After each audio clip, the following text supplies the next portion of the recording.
Väike pärdik suures muures, loomaaiast varvast puures.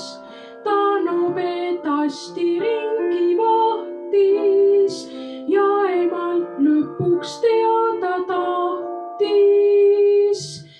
Miks lastel aia taga ei ole üldse saba, pole saba ning kena pehmet karva võib silmata nii harva.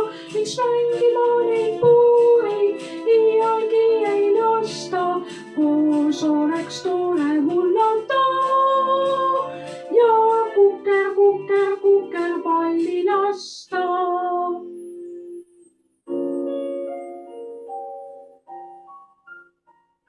Sügas poju selga ema jäi sügavasti mõtisklema, mis seob külahvi inimest, kas ainult kena nägu, sest miks lastel aia taga ei ole üldse saba, pole saba ning kena pehmet karva võib silmata nii harva.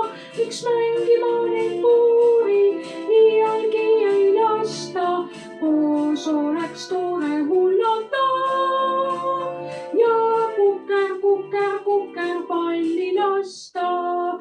Miks lastel aia taga ei ole üldse saba, pole saba ning kena pehmet karva võib silmata nii harva. Miks mängima neid puuri